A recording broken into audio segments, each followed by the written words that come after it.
সুধী দর্শক আসসালামু আলাইকুম। আশা করছি সবাই ভালো আছেন, সুস্থ আছেন, সুরক্ষিত আছেন। আমি ডক্টর আফরিন সুলতানা আপনাদের সবাইকে স্বাগত জানাচ্ছি আমাদের স্বাস্থ্য কথা অনুষ্ঠানে, বাংলা ভিশনের স্বাস্থ্য বিষয়ক সাপ্তাহিক আয়োজন। এবং আমরা এখানে অবশ্যই বিভিন্ন স্বাস্থ্য বিষয়ক সমস্যা নিয়ে আলোচনা করি এই অনুষ্ঠানে, এবং সেই সাথে আমাদের বিশেষজ্ঞ অতিথি যারা থাকেন তারা তাদের পরামর্শগুলো দেন। আপনাদের কোনো প্রশ্ন থাকলে সেই বিষয়ে আপনাদের যে সঠিক বিষয়ে আপনাদের চিকিৎসাটা দরকার সেটার বিষয়ে তারা আপনাদেরকে পরামর্শ দিয়ে থাকেন। সো আজকে আমাদের সাথে অতিথি হিসেবে যারা স্টুডিওতে আছেন তাদের পরিচয়টা আপনাদের আগে জানিয়ে দিতে চাই। আমাদের সাথে আছেন অধ্যাপক ডক্টর শামীম আহমেদ, যিনি প্রাক্তন পরিচালক হিসেবে আছেন জাতীয় কিডনি ইনস্টিটিউট ঢাকাতে, এবং আমাদের সাথে আরও আছেন ডক্টর মোহাম্মদ শাহিন রেজা, যিনি সহকারী অধ্যাপক হিসেবে আছেন শিশু সার্জারি বিভাগ, ঢাকা মেডিকেল কলেজ ও হসপিটালে। সো কিডনি রোগ বিষয়ে এবং শিশু সার্জারি রোগ বিষয়ে যদি আপনাদের কোনো প্রশ্ন থাকে সেটা আমাদের জানাতে পারবেন স্ক্রিনে দেখানো নাম্বারে, এবং আমাদের সাথে যুক্ত থাকতে পারবেন ফেসবুক লাইভেও। স্যার, আপনাকে প্রথমে অনুষ্ঠানে স্বাগত জানাচ্ছি। আপনাকে ধন্যবাদ ডক্টর আফরিন। জি স্যার, আমরা যেহেতু সবসময় একটু সমসাময়িক বিষয়টা নিয়ে আলোচনাটা শুরু করে থাকি, সো এখনকার যে কারেন্ট ইস্যুটা নিয়ে একদমই আলোচনা না করলেই না, সেটা হচ্ছে রিসেন্ট যে ভাইরাল ইনফেকশনটা এখন আমরা দেখতে পাচ্ছি। যেহেতু করোনার একটা ইফেক্ট আমরা অনেক বছর ধরে পেয়েছি, সো যে কোনো একটা ভাইরাল ইনফেকশন বা সংক্রামক ডিজিজ হলে আমরা এখন সবাই একটু আতঙ্কিত হয়ে একটু ভয় পেয়ে যাই। সো ফার্স্ট সংক্রমণ এবং ফার্স্ট মৃত্যু এই ভাইরাসটাতে। সো এইচএমপিভি ভাইরাস নিয়ে আপনি আমাদের দর্শকদের কি তথ্য বা কি পরামর্শ দিতে চান? এইচএমপি ভাইরাস এটা কিন্তু পুরানো একটা ভাইরাস, এটা কিন্তু নতুন না, এটা আগেও ছিল, বহুদিন আগেও ছিল। রিসেন্ট হয় কি, যে কোনো ভাইরাল ইনফেকশন যদি প্রিভেলেন্স মানে আগের থেকে কোনো ইনসিডেন্স বেড়ে যায় তখন একটা মানুষের ভিতরে একটা আতঙ্ক। এবারও সেই চায়নাতেই এটার ইনসিডেন্স একটু বেশি, আমাদের দেশেও এটা দেখা গেছে। এবং আপনি জানেন বোধহয় একটা কেস ডিটেক্টেড হয়েছে না, আমার মনে হয় একটা কেসের ডেথ ডিক্লারেশন যেটা পাওয়া গেছে আমরা, সেটা তো এটা আতঙ্ক হওয়ার কিছু নেই। এটা নর্মাল ভাইরাস, যেরকম একটু সর্দি, জ্বর, কাশি, একটু শ্বাসকষ্ট হবে। এবং এই ভাইরাসটা অন্যান্য ভাইরাসের মতো যারা রিস্কে আছেন, অর্থাৎ বয়স্ক যারা, বাচ্চা, ক্যান্সার, ইমিউনো কম্প্রোমাইজ, তাদের জন্য একটু ঝুঁকিপূর্ণ। আদারওয়াইজ এটার জন্য কোনো ঝুঁকি নেওয়ার জন্য। তবে এই ভাইরাসটা যেভাবে, যেমন কোভিড ভাইরাস যেরকম ছড়ায়, তো এটা ওইভাবেই ছড়ায়। কাজে আমাদের জনসাধারণকে সতর্ক থাকতে হবে। সেই আগের theory, mask, hand washing, distance maintaining, এইগুলি করতে হবে, করলেই হতো। এটা আতঙ্ক হওয়ার কিছু নয়, তবে সতর্ক থাকতে হবে যে এই ভাইরাসটা যেন ছড়িয়ে না যায়। এই জন্য আমাদের আমরা যে থিওরিটা আগে করতাম সেটাই। এবং প্রোটেকশনের জন্য আমাদের বডির ইমিউনিটি যেটা, এটা কিন্তু ডাইরেক্টলি এটা মর্টালিটির কারণ না, কিন্তু নিউমোনিয়া হয়ে তারপরে রোগী মারা যেতে পারে। সেই জন্য আমাদের ইমিউনিটিটাকে বাড়াইতে হবে, আমাদের যে ইমিউনিটি সেটা। এবং যারা সাসেপ্টেবল, রিস্ক যেটা আমি একটু আগেই বললাম, যারা ইমিউনো কম্প্রোমাইজড, যেমন কিডনি পেশেন্ট অথবা ক্যান্সার পেশেন্ট অথবা শিশু যে বাচ্চারা আছে, বয়স্ক যারা, তাদের একটু প্রোটেকশন নেওয়া দরকার। জি, মানে প্রিভেনশনের যে ওয়েগুলো আছে সেগুলো যাতে আমরা একটু মেনটেন করি, স্বাস্থ্যবিধি মেনে চলা, এবং শরীরটাকে যাতে আমরা সুস্থ রাখতে পারি, সেই জন্য ইমিউনিটি বাড়ানোর জন্য যেটা করণীয় সেটা করা। সো যেহেতু যেটা বললেন যে কিডনি ডিজিজের রোগীদের ক্ষেত্রে যে কোনো ইনফেকশনই প্রভাব পড়তে পারে, সো এই ভাইরাল ইনফেকশনের ক্ষেত্রে আসলে কিডনি রোগীদের প্রভাবটা কি কি হতে পারে সে বিষয়ে? যে কোনো ভাইরাল ইনফেকশন, যদি তার কিডনির রোগ থাকে, অর্থাৎ তার ক্রনিক কিডনি ডিজিজ আছে, সেটা ডায়াবেটিস জন্য হতে পারে, প্রেশারের জন্য হতে পারে, অথবা যে কোনো কারণেই হতে পারে, সেই ক্ষেত্রে কিন্তু ইমিউনিটি যদি কম থাকে ইনফেকশনটাও বেশি হবে, ভাইরাল ইনফেকশন বেশি হবে, বা যে কোনো ইনফেকশনই ইমিউনিটি কম থাকলে বেশি হয়। সেটা ব্যাকটেরিয়াল হতে পারে, ভাইরাল হতে পারে, প্রোটোজোয়াল, ফাঙ্গাল, সবই হতে পারে। তো কাজেই যে কোনো ইনফেকশন, সেটা বডির ইমিউনিটিকে অলওয়েজ আমাদের একটু অ্যাক্টিভ রাখতে হবে। এবং যারা সাসেপ্টেবল তাদের প্রোটেকশনের জন্য আমাদের প্রিভেন্টিভ যে মেজারগুলি সেগুলি আমাদের গ্রহণ করতে হবে। জি, আর যেহেতু বিভিন্ন ধরনের ইনফেকশন খুবই কমন কিডনি রোগীদের ক্ষেত্রে, সেই বিষয়টা নিয়ে আপনার কাছ থেকে আরেকটু বিস্তারিত জানতে চাইবো।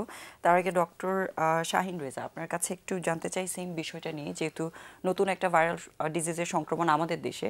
সো এটা বাচ্চাদের ক্ষেত্রে, যেহেতু আপনি শিশু রোগ বিশেষজ্ঞ হিসেবে কাজ করছেন যদিও সার্জারি বিভাগে, বাট তারপরে একটু জানতে চাই বাচ্চাদের কোনো ইফেক্ট জানা গেছে কিনা, বা এটার বিষয়ে কোনো আলাদা সতর্কতা দরকার আছে কিনা?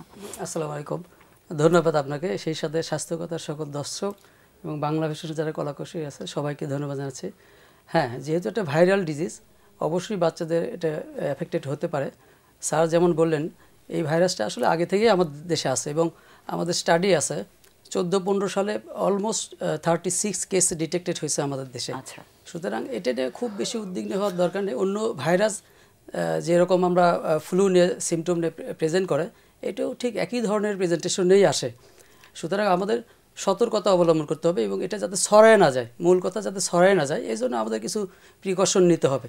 তাহলে আশা করি আমরা এই ভাইরাস ইজিলি আমরা সবাই মিলে সম্মিলিত প্রচেষ্টায় আমরা এটাকে প্রিভেন্ট করতে পারবো। বাচ্চারাও এটা এফেক্টেড হতে পারে। ফ্লু লাইক সিমটম, ধরেন এটা running nose, simple cold and cough, সর্দি জ্বর কাশি, গায়ে ব্যথা, এই ধরনের সিমটম নিয়েই আসে। এই ক্ষেত্রে আমরা সিম্পল প্যারাসিটামল অথবা আইবুপ্রোফেন জাতীয় যে সিরাপগুলো আছে এগুলোই আমরা দিয়ে থাকি। সাথে একটু ক্রাউডেড এরিয়াটা আমরা অ্যাভয়েড করব, বেশি ক্রাউডেড এরিয়াতে যাব না। আর রুমের ভেন্টিলেশনটা খুবই ইম্পর্টেন্ট, ভেন্টিলেশন যাতে ভালো থাকে সেদিকে খুবই আমাদের সতর্ক থাকতে হবে।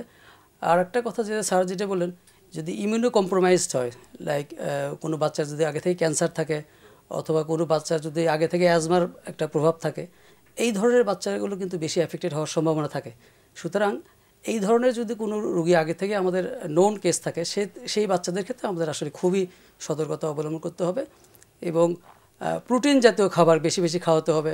যেহেতু শীতকালের যে বাচ্চা যাতে ঠিকমতো যাতে পোশাক পরে, প্লাস একটু ওয়ার্ম ওয়াটার, হালকা কুসুম গরম পানি খাবে, এই ধরনের প্রিকশন যদি নেওয়া যায় তাহলে আসলে এটা নিয়ে খুব বেশি ওয়ারির হওয়ার মতো আমি দেখিনি আর কি। জি, অনেক ধন্যবাদ। আর আপনার কাছ থেকে একটু জানতে চাই, সেটা হচ্ছে শিশু সার্জারি বিভাগ নিয়ে যেহেতু আপনারা কাজ করছেন, শিশু রোগের ব্যাপারে সবাই যেটা জানে পিডিয়াট্রিশিয়ানের কাছে যাচ্ছে বিভিন্ন রোগের ব্যাপারে বা ট্রিটমেন্ট নেওয়ার জন্য। এই যে শিশু সার্জারি ডিপার্টমেন্ট একটা আলাদা বিভাগ আছে, তারা আসলে শিশুদের কী ধরনের রোগগুলো নিয়ে কাজ করছে সেই বিষয়টা একটু জানতে চাই। ধন্যবাদ আপনাকে।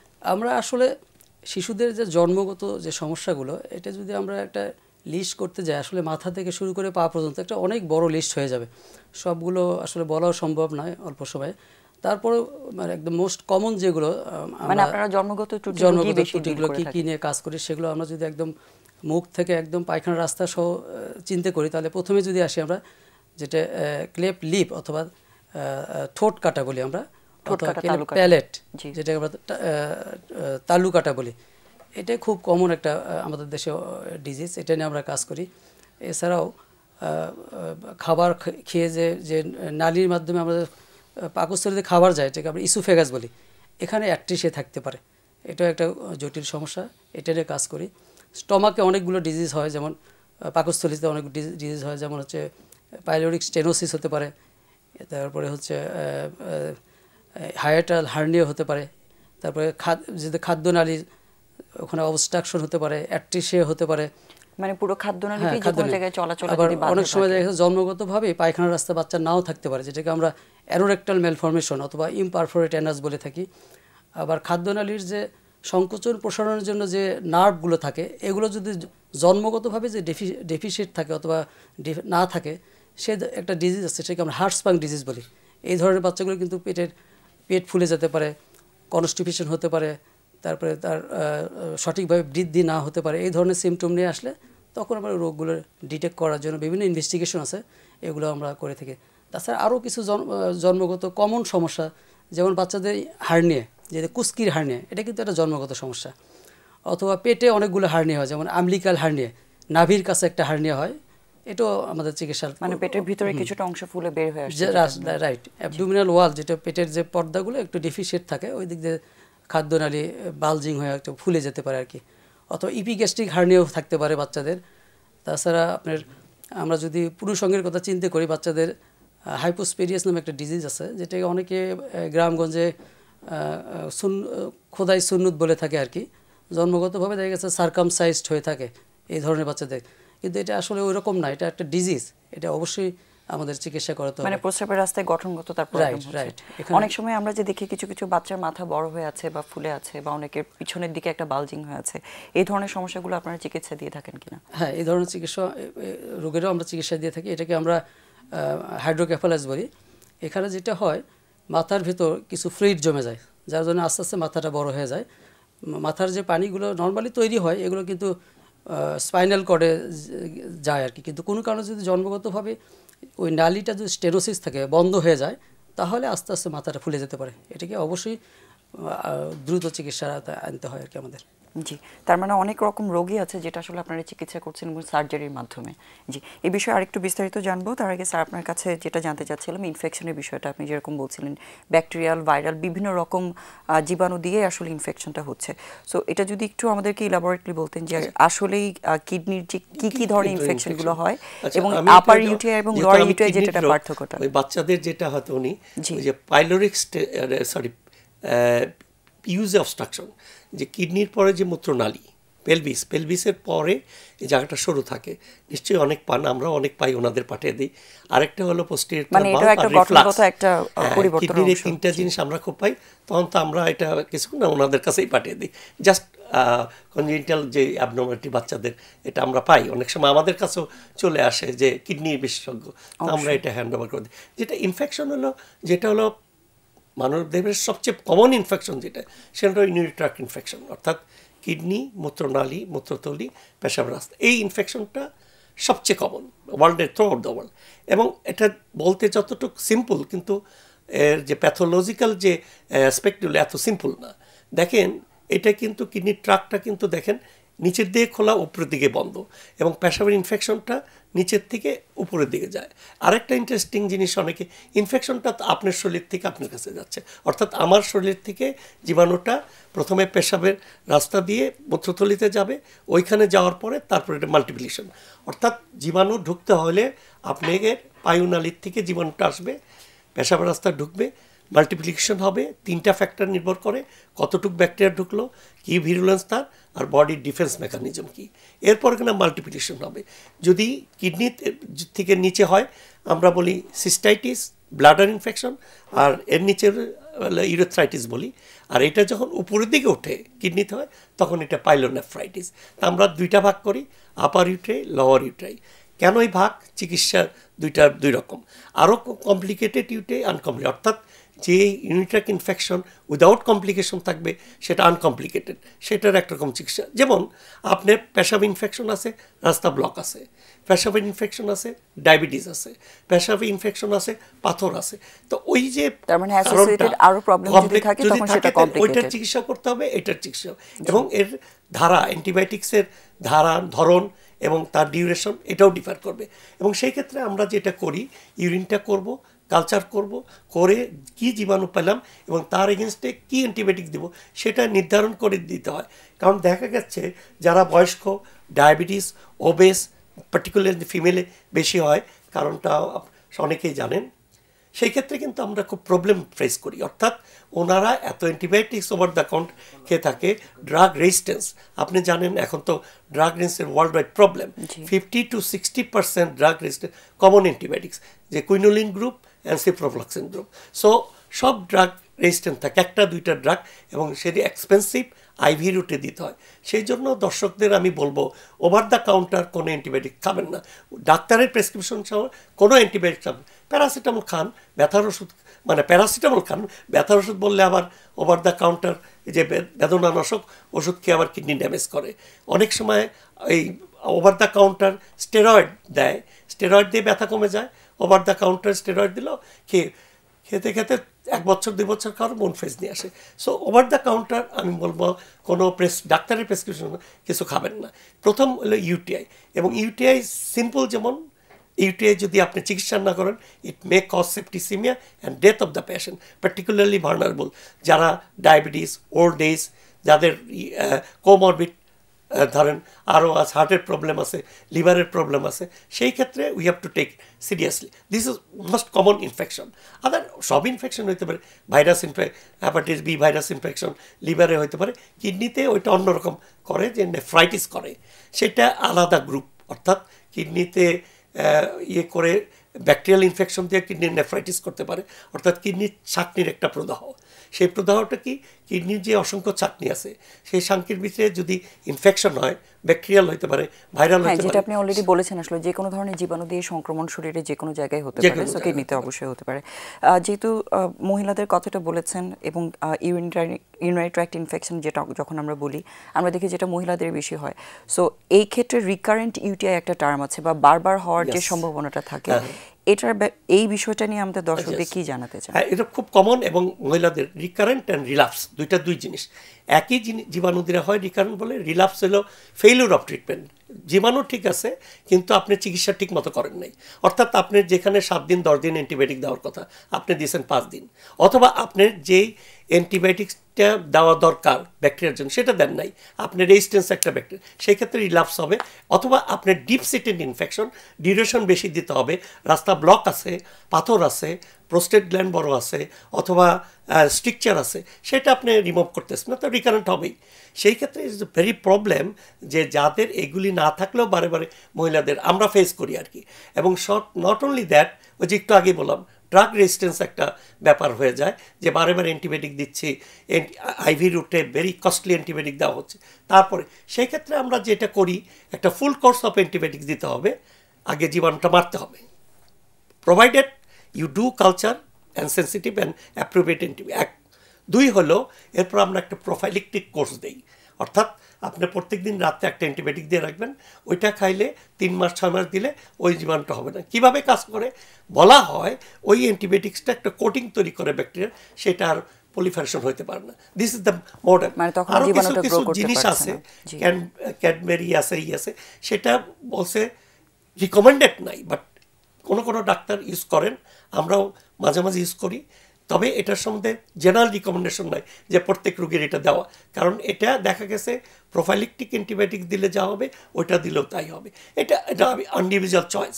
সো রিকারেন্ট টিউটের চিকিৎসা হলো পারফেক্ট ট্রিটমেন্ট দিতে, তারপরে প্রোফাইলেক্টিভ, এবং প্রোভাইডেড যে জিনিসটা আছে যে আপনার কোনো রাস্তা ব্লক থাকলে সেই ব্লকটা রিমুভ করেন, ডায়াবেটিস কন্ট্রোল, প্রোভাইডেড প্রোফাইলেক্টিক কিছু মেজার আমরা বলি, কি হলে যে আপনি পেশাব আটকে রাখবেন না, মেয়েরা ভালো টয়লেট না পেলে পেশাব আটকে রাখে, ওইটা জীবাণুগুলি পলিফারেশন হয়। আপনার ফ্লাশ করে দিলেন, এটা আপনি যখন ফ্লাশ করবেন জীবাণুটা তো পায়খানা রাস্তা থেকে আসে, সামনের থেকে পিছনে ফ্লাশ করবেন, পিছন থেকে সামনের পাশে জীবাণুগুলো চলে আসবে। ভালো যারা রিপ্রোডাক্টিভ এজে মহিলার স্যানিটারি টাওয়েলটা ভালো ইউজ করবেন। আরেকটা ইম্পর্টেন্ট, সহবাসের আগে পরে পার্সোনাল হাইজিনটা মেনটেন করবেন, রাত্রে পানিটা বেশি খাবেন, এবং কনস্টিপেশন থাকলে সেটা করবেন। ডবল ভয়েডিং বলি, রাত্রে একবার গেছেন আবার পেশাব করেন, ফেলে দেন আপনার জীবাণুগুলি, ফেলে দিলে এইভাবে প্রোফাইলেক্টিক যদি থাকেন তাহলে অনেকটা যদি আমরা কন্ট্রোল করতে পারি তাহলে সেই ক্ষেত্রে আমাদের স্প্রেডটা অবশ্যই কম হবে। খুব বাজে প্রবলেম এটা, কিন্তু এটাই। জি অবশ্যই, অনেক ধন্যবাদ ইলাবোরেটলি সুন্দর করে বুঝিয়ে বলার জন্য। খুব সিম্পল জিনিসগুলো হয়তো ফলো করা হয় না, যেন অনেকেই সাফার করে থাকেন, স্পেশালি মহিলারা। আর আপনার কাছে একটু যে বিষয়টা নিয়ে জানতে চাই, যেহেতু আপনি অনেকবারই হার্নিয়া, হাইড্রোসিল বা বাচ্চাদের খুবই কমন একটা রোগের কথা বললেন, যেটা আমরা বলছিলাম যে পেটের কোনো একটা অংশ থেকে হয়তো ফুলে বের হয়ে আসছে, স্পেশালি কুচকির কাছাকাছি জায়গাটা। সো হার্নিয়া শব্দটা এখন অনেকটাই পরিচিত, অনেকেই হয়তো জানেন। সো বাচ্চাদের ক্ষেত্রে এই রোগটা কেন বেশি হয়ে থাকে, বা সেটার বিষয়ে চিকিৎসার ব্যবস্থা কি আছে আমাদের দেশে, সেটা একটু জানতে চাই। হার্নিয়াটা আসলে একটা জন্মগতই সমস্যা। এটা জন্মগতভাবে যদি ওই পয়েন্টটা উইক থাকে তাহলে বাচ্চাদের এটা হয়ে থাকে। বিশেষ করে প্রি ম্যাচিউর বেবি, যে বাচ্চাগুলো আগে টার্ম হওয়ার আগে যদি তার ডেলিভারি হয়ে যায় অথবা সিজার করা হয়, সেক্ষেত্রে এই বাচ্চাদের মোস্ট ভালনারেবল। এবং এটা ডান পাশে বাচ্চাদের বেশি হয় এবং ছেলে বাবুদের বেশি হয় আর কি হার্নিয়া রোগটা। তার মানে ছেলে মেয়ে উভয়েরই হতে পারে? হ্যাঁ, ছেলে মেয়ে উভয়ই কমন রোগ, বাট ছেলেদের বেশি হয় এবং ডান পাশে বেশি হয় আর কি। আচ্ছা, ডান পাশে অলমোস্ট 60%, আর বাম পাশে হয়তো 20%, আর বোথ সাইডেও অবশ্য বাইলেটারও থাকতে পারে, দুই পাশেও থাকতে পারে, সেক্ষেত্রে 10 to 20% দুই পাশেও হতে পারে। আর আপনি যেটা চিকিৎসার কথা বললেন, এটা তো আগে আমরা কেটেই অপারেশন করতাম, কিন্তু রিসেন্টলি আমরা এটা আসলে আর কেটে অপারেশন করি না, এটা আমরা ল্যাপারোস্কোপিক্যালি করে থাকি। আগে আমরা ল্যাপারোস্কোপিক্যালি আসলে 3টে পোর্ট করে করতাম, 3টে ছোট ছোট ছিদ্র করে আমরা এই অপারেশনটা করতাম। চিকিৎসায় যাওয়ার আগে উপসর্গের বিষয়ে কিছু উপসর্গ, বাচ্চাদের হার্নিয়ার ক্ষেত্রে এটা উপসর্গ আপনার মা অথবা বাবা এসে বলবে তার কুস্কির কাছে ফুলে যায়, এবং এই ফুলাটা সাধারণত বাচ্চা যখন কান্নাকাটি করে অথবা খেলাধুলা করে অথবা অ্যাবডোমিনাল স্ট্রেন যখন হয় তখন এরকম ফুলে যেতে পারে আর কি। এটাই মূল সিমটম আমাদের, এটা নিয়ে আমরা ডায়াগনোসে আসি। আর একটা ফটোগ্রাফ খুবই ইম্পর্টেন্ট। অনেক সময় বাচ্চা আমাদের কাছে যখন আসে তখন দেখলাম যে ফুলাটা নেই, তখন আমরা কনফিউজ হয়ে যাই। সেক্ষেত্রে আমার বাচ্চার বাবা অথবা মাকে বলি যখন ফুলবে ওই সময় একটা ছবি তুলে নিয়ে আসবেন আমাদের কাছে, এইটা ইম্পর্টেন্ট। আর একটা আমরা আলট্রাসোনোগ্রাম করে অনেক সময় ডিটেক্ট করতে পারি। এইভাবে আমরা ডিটেক্ট করার পরে নেক্সট আমরা চিকিৎসার পদ্ধতির দিকে যেতে পারি।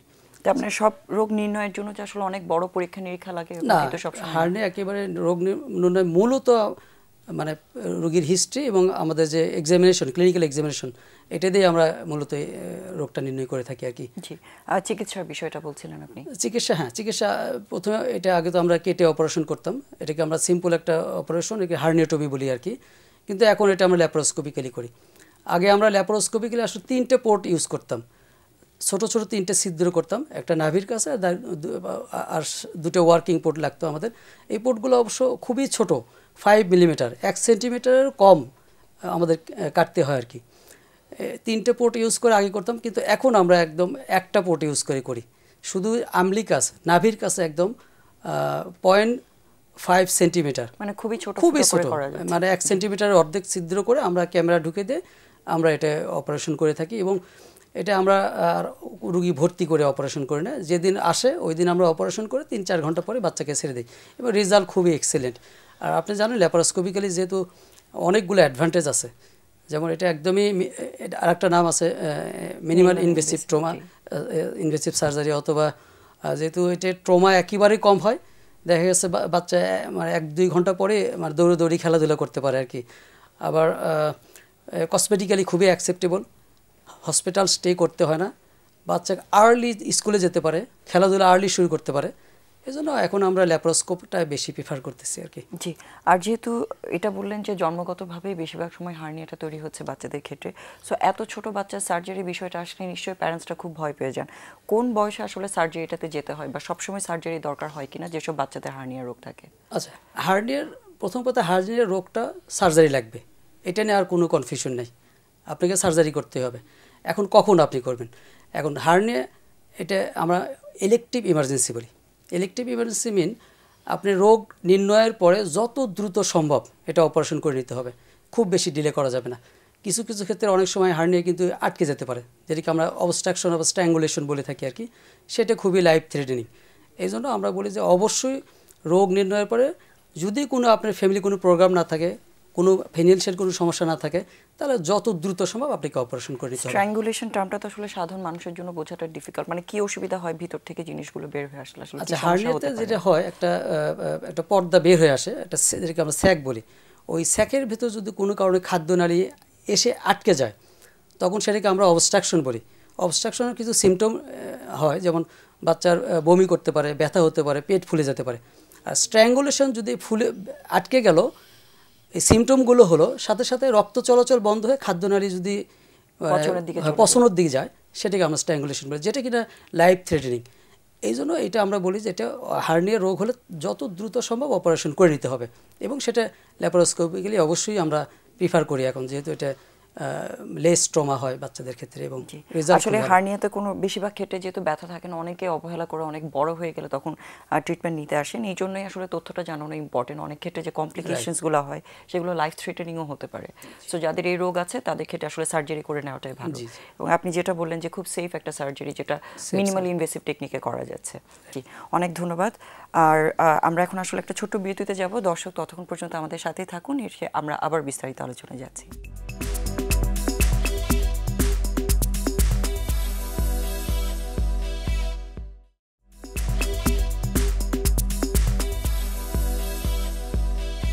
শুধু দর্শক, আপনাদেরকে আবারও স্বাগত জানাচ্ছি স্বাস্থ্য কথা অনুষ্ঠানে। ধন্যবাদ আমাদের সাথে থাকার জন্য। আর আজকে স্টুডিওতে আমাদের সাথে আছেন অধ্যাপক ডক্টর শামীম আহমেদ এবং ডক্টর মোহাম্মদ শাহিন রেজা। স্যার, আপনার কাছ থেকে একটু জানতে চাই যেটা কিডনি রোগের বিষয়ে, সেটা হচ্ছে আপনি বলছিলেন যে কিডনি যে ডিজিজগুলো আছে বা কিডনিতে যে প্রবলেমগুলো হয় তার মধ্যে মেডিসিনের কথাটা আপনি মেনশন করেছেন, স্পেশালি পেইন কিলার্স বা ব্যথানাশক যে ওষুধগুলো আমরা অহরহই খাচ্ছি। সো এগুলো ছাড়া কি ধরনের মেডিসিন দিয়ে আসলে কিডনিতে ড্যামেজ হতে পারে এবং সেটা কতটুকু ইম্পর্টেন্ট আমাদের সাধারণ মানুষদের বোঝাটা? Very important. ড্রাগস আমরা যেটাই খাই, যে কোনো ওষুধই খাই, এটার কিন্তু একটা ইম্প্যাক্ট আছে। ইম্প্যাক্ট প্রথমত এটা লিভারে, জাস্ট দর্শকের জন্য, লিভারে মেটাবলিজম হবে এবং পেশাব দিয়ে এটা বের হবে। কাজে প্রথমে লিভার, দেন কিডনি। সো কিডনি যদি ড্যামেজ থাকে অথবা কিডনির যদি কোনো থাকে, প্রত্যেকটা ড্রাগ কিডনিতে এফেক্ট হবে। এখন আপনি বলেন যে আমি বেদনানাশক, নো, এনি ড্রাগস যেটা হয় অ্যান্টিবায়োটিক্স থেকে সব কিছুরই কিন্তু একটা সাইড ইফেক্ট আছে। সেটা দুইটা, একটা হলো যদি আপনার ডোজটা বেশি হয় তখনই কিন্তু এই টক্সিসিটিটা হয়, এটা একটা ডোজ রিলেটেড। আরেকটা হলো কিছু ড্রাগ হাইপারসেন্সিভ রিয়াকশন করে দুইটা একটা অ্যান্টিবায়োটিক্স, আপনার quinolone group drug. I have got 10 to 15 patients, 2-3 antibiotic খাওয়ার পরে কিন্তু তার অ্যাকিউট রেনাল ফেলিওর দেবে। হাইপারসেন্সিভ রিয়াকশন হয়ে টিউবুলগুলি ব্লক হয়ে যায়, পেশাব বন্ধ হয়ে যায়, ধীরে ধীরে ক্রিয়েটিন বাড়তে থাকে। সো ওইটা তো আলাদা জিনিস, যে হঠাৎ করে স্কিনের র্যাশও হইতে পারে, অনেকের কিছু হইতে পারে, সেটা রেয়ার বাট হয়, এটা নট আনলাইকলি। কিডনিতে we have got a lot of patients like this, এবং আমি নামও বলে দিলাম যে এনি অ্যান্টিবায়োটিক্স যে কোনোতে রিয়াকশন হলে সেটা হতে পারে।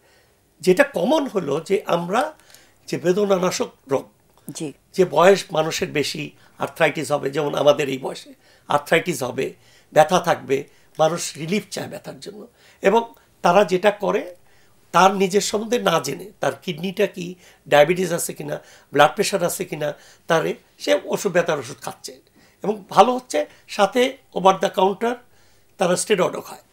তো খাওয়ার পরে যেটা হয়, কিডনিটা ড্যামেজ হয়ে যায়, ওনারা কিছু জানেন না।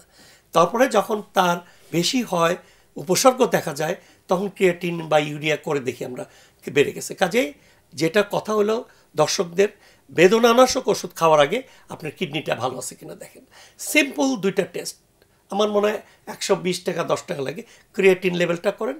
আর বয়স্কদের জন্য ইজিএফআরটা করতে হবে, অর্থাৎ আপনি যদি বয়স্ক হন, ক্রিয়েটিন নর্মাল থাকলে কিডনি কার্যক্ষমতা কমে যায়।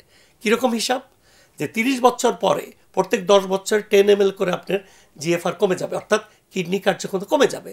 70 বছর বয়সে আমার কিডনি ফাংশন এখন 30 ভাগ, আমার 30 বছর চেয়ে কমে যাবে। তো কাজে সেই ক্ষেত্রে আপনার ডোজটার মাত্রা কমিয়ে দিতে হবে, এবং আপনার জানতে হবে যে আপনার কিডনি ঠিক আছে কিনা।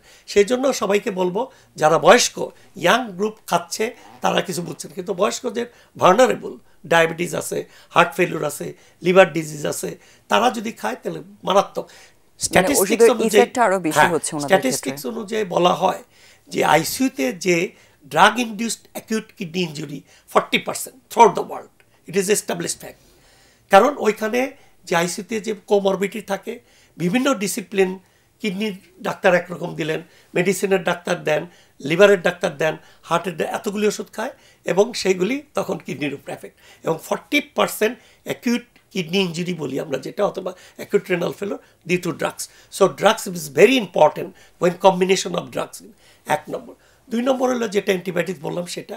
তাছাড়া আপনি ড্রাগ যখন ইউজ করবেন, আপনার কিডনির যে স্ট্যাটাসটা, অর্থাৎ কিডনি ফাংশন কি, সেই দিনের ডোজটা অ্যাডজাস্ট করতে হবে।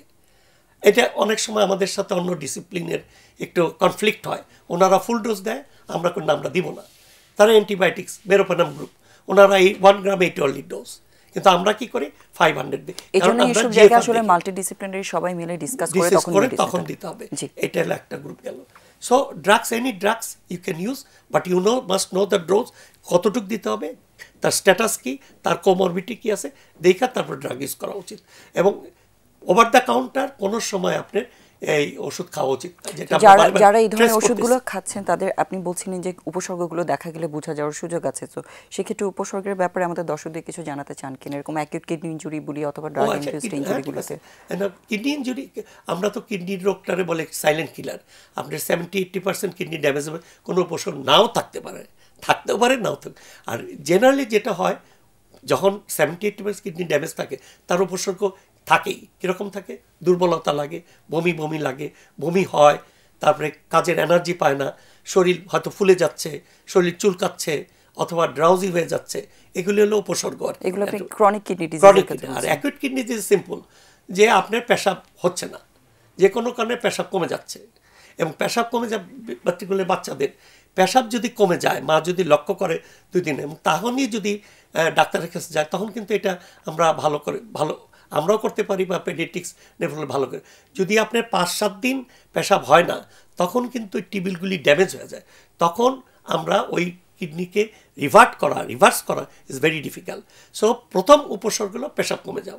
আরেকটা যদি উপসর্গ থাকে, ডায়রিয়া হইলো, ভমিটিং, জানবে ডায়রিয়া ভমিটিং হয়েছে, পেশাব, তখন তো ডাক্তারের কাছে যায়। ইউজুয়ালি কোনো ড্রাগস খাওয়ার পরও যদি পেশাব কমে যায়, ডাক্তারের কাছে যেতে হবে, এবং 2 দিন 3 দিন অবজার্ভ করেন, বাচ্চা পেশাব করতেছে না, বাচ্চার পেশাব তো মেজার করা যায় না, বিছনা ভিজাচ্ছে কি না দেখতে হবে। যদি না হয়, ইমিডিয়েটলি ডাক্তারের কাছে যাওয়া উচিত। তাইলে কিন্তু আর্লি স্টেজে গেলে অ্যাকিউট।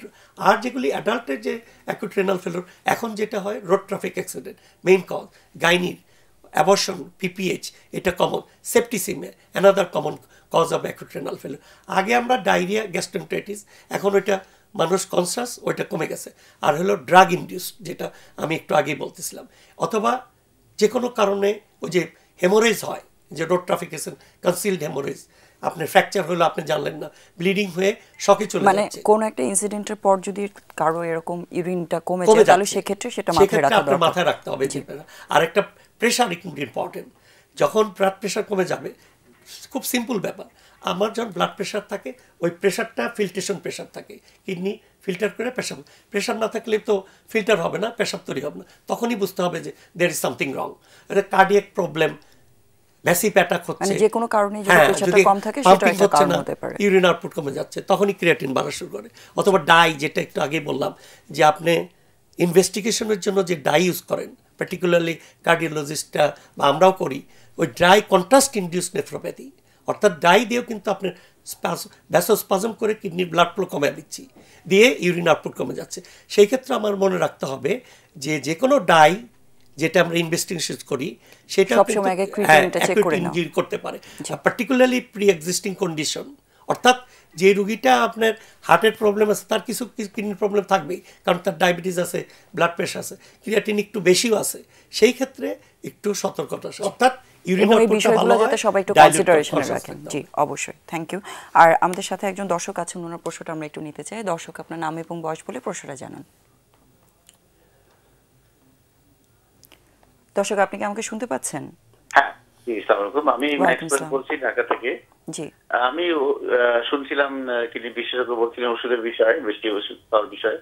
তো আমার হার্টের সমস্যা সন্দেহ করে আমাদের বাংলাদেশের ডক্টর অনেকগুলো ট্যাবলেট দিয়েছেন আমাকে। তার মধ্যে অ্যানক্লগ প্লাস, তারপরে আপনার রসুবা বা রুলিক বলে এখানে, রুলিক, আর মেটাক্যাট, এই তিনটা ওষুধ খেতে বলছিলেন আমাকে। কিন্তু আমি যখন ভারতে যাই চিকিৎসা করা হয় তখন আমাকে বলে যে আমার হার্টের কোনো সমস্যাই নেই। খুবই দুঃখ লাগলো, লজ্জাও লাগলো নিজের প্রতি যে আমার দেশের একজন চিকিৎসা হচ্ছে। তো যাই হোক, তো ওখানে মাত্র একটা আমাকে ট্যাবলেট দিয়েছে, সেটা হচ্ছে রসুবা। তা এখন আমার প্রশ্ন হচ্ছে বাকি দুটো ওষুধকে আমি কন্টিনিউ করবো নাকি ওটা বাদ দেবো আমি? ধন্যবাদ। আর একটা প্রশ্ন হচ্ছে যে এই ওষুধগুলো কি আমাকে কিডনি ডিজিজের দিকে নিয়ে যাচ্ছে কিনা? আর সাথে আমি ডায়াবেটিস ওষুধ খাচ্ছি, আমাকে দুবেলা দেওয়া হয়েছে, যদি আমার ডায়াবেটিস তেমন নেই। একটা হচ্ছে কমেট 850, আর একটা হচ্ছে আপনার গ্লাইজাম। ধন্যবাদ। দেখুন, আপনার যেটা হলো যে যখন একটা ডাক্তার ওষুধ দিবে তখন তো আপনার হার্টের কোনো প্রবলেম থাকলেই দিবে নিশ্চয়ই। যখন আপনার ওইটা দিয়েছিল তিনটা জিনিস, আপনার অ্যান্টলগ, রসুবা আর একটা ড্রাগস মেটাকার্ডেমার, সেটা আমরা সবাই, রসুবা হলো চর্বি কমানোর জন্য, অ্যাঙ্কর ক্লোভেট আপনার ব্লাডটাকে তরল রাখার জন্য, আরেকটা দেওয়া হয় আপনার যে ব্যথার যদি কোনো মেটাকার্ডেমার, এটা দেওয়া হয়। তো এটা কিন্তু জাস্টিফাইড। এখন কেউ হয়তো ওই উপসর্গতে ওই ওষুধ দিবেন না, সেটা ইন্ডিভিজুয়াল ভ্যারিয়েশন।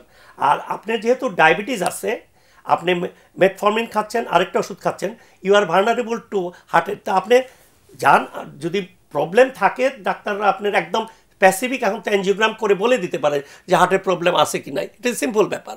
আরেকটা হলো যে ডায়াবেটিস ওষুধ থাকলে আপনার যেটা মেটাবলিক সিন্ড্রোম, যেটা আপনার হাইপারলিপিডিমিয়া, কোলেস্ট্রল বেশি থাকবে, ওটা আপনার খেতেই হবে।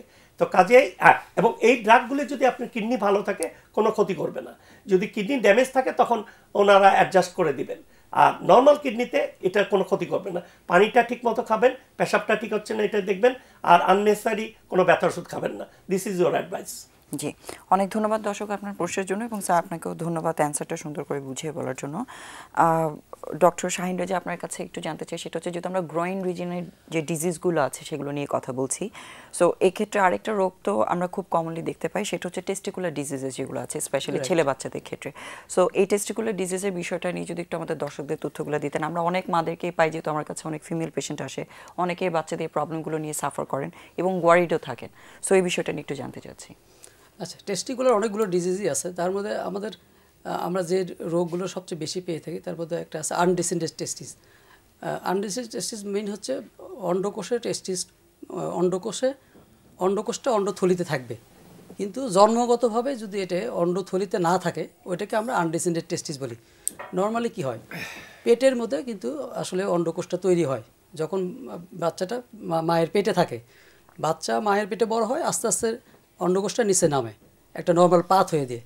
কোনো কারণে টার্ম বেবিতে আসার পরেও যদি এটা অন্ডকোষটা যদি থলিতে না নামে, ওটাকে আমরা আনডিসেন্ডেড টেস্টিস বলি। আচ্ছা। এবং এটা যে নর্মাল পাথ হয়ে যে কোনো জায়গায় এটা আটকে যেতে পারে। এই ধরনের রোগ কিন্তু দ্রুত চিকিৎসা করে নিতে হবে। এটা একটা এজ রেঞ্জ আছে, আমরা 6 মাস থেকে 12 মাসের মধ্যে এটা আমরা অপারেশন করে নিতে বলি আর কি। যদি কুস্কির মধ্যে আটকে যায় তাহলে এটা আমরা কেটে অপারেশন করি, কোনো সমস্যা হয় না। কিন্তু কোনো কারণে যদি এটা পেটের মধ্যেই আটকে যায়, সেক্ষেত্রে কিন্তু আমরা ল্যাপারোস্কোপিক্যালি এটা করি। এবং অনেক সময় যদি পেটের একদম পেছনের দিকে আটকে যায় তাহলে 2টা স্টেজে অপারেশন করা লাগতে পারে। আর যদি একদমই পেটের কুস্কির নালীর যে ওপেনিংটা আছে সেখানে যদি আটকে যায় তাহলে একটা স্টেজই করা যায় আর কি। মানে নামার সময় কোন জায়গায় আটকাচ্ছে ওটার উপর ভিত্তি করে ওটার উপর নির্ভর করে আমরা চিকিৎসা পদ্ধতিটা নির্ণয় করি আমরা আর কি। জি, আপনি যেটা বলছিলেন যে এটা চিকিৎসা না করলে তার ক্ষতির সম্ভাবনা হতে পারে, কি অসুবিধা হতে পারে যাদের আনডিসেন্ডেন্ট টেস্টিস আছে তাদের ট্রিটমেন্ট না নিলে? আচ্ছা, প্রথমে একটু এটা বাবা মাকে একটু সতর্ক থাকতে হবে। বাচ্চা যখন আসলে ছোটোই থাকে, যখন বিশেষ করে গোসল করায় অথবা তেল দেয় গায়ে, তখন অবশ্যই তাদের একটু দেখা উচিত যে তার দুটো অন্ডকোষই ঠিকমতো আছে কিনা আর কি। অনেক সময় আমরা এরকমও পেয়েছি যে 5 বছর 6 বছর 7 বছর পরে সে ডিটেক্ট করতে পারছে, যখন কিনা অলরেডি তার টেস্টিসের অনেক ক্ষতি হয়ে গেছে। এই জন্য সব বাবা মায়ের উচিত এটা আগে একটু দেখে নেওয়া উচিত, দুই পাশে তার অন্ডকোষটা ঠিকমতো আছে কিনা। আর আপনি যেটা বললেন কি কি ক্ষতির সম্ভাবনা থাকতে পারে, প্রথমে আমরা অন্ডকোষটা যে অন্ডথলিতে একটা নর্মাল টেম্পারেচার মেনটেন করে, একটা নর্মাল একটা টেম্পারেচার থাকে এবং তাতে কোনো ক্ষতি হয় না। কিন্তু এটা যদি অন্ডথলি ছাড়া অন্য কোনো জায়গায় থাকে তাহলে টেম্পারেচার অনেক বেশি থাকে। সেক্ষেত্রে বাচ্চাদের যে স্পার্ম তৈরির যে মেকানিজম, সেটা কিন্তু শুক্রাণু তৈরির যে ওটা কিন্তু নষ্ট হয়ে যেতে পারে। তার মানে আলটিমেটলি তার ভবিষ্যতে তার প্রজনন ক্ষমতা কমে যেতে পারে, এইটা একটা হতে পারে। আর ক্যান্সারের ঝুঁকি কিন্তু অনেক বেড়ে যায়। আনডিসেন্ডেড টেস্টিস থেকে অনেক সময় ক্যান্সারের ঝুঁকি অনেকটাই বেড়ে যায়। অনেক সময় অন্ডকোষটা কিন্তু প্যাঁচ লেগে যেতে পারে, যেটাকে আমরা টর্শন বলে থাকি। সেটা কিন্তু বিষয়টা নিয়ে আপনার কাছে আলোচনায় আসছে। আমাদের একজন দর্শক যুক্ত হয়ে অপেক্ষা করছেন, ওনার প্রশ্নটা একটু আমরা নেই। দর্শক, আপনার নাম এবং বয়স বলে প্রশ্নটা জানান।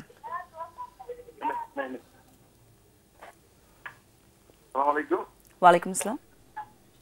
আপু, আমি চট্টগ্রামতে বলছি। আমার বয়স 30 হচ্ছে। আমার সমস্যা হইলো যে আমি ওই গণপ্রেসারাপ হয়েছিল অনেকদিন।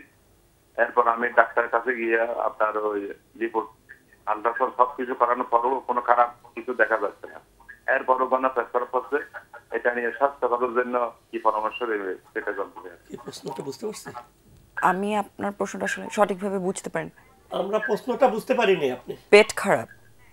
হ্যাঁ, পেসারাপ, গণপ্রেসারাপ হচ্ছে আর কি। আচ্ছা, আপনার বারবার পেট খারাপ হচ্ছে, সেটার বিষয়ে আপনি জানতে চাচ্ছেন? জি জি।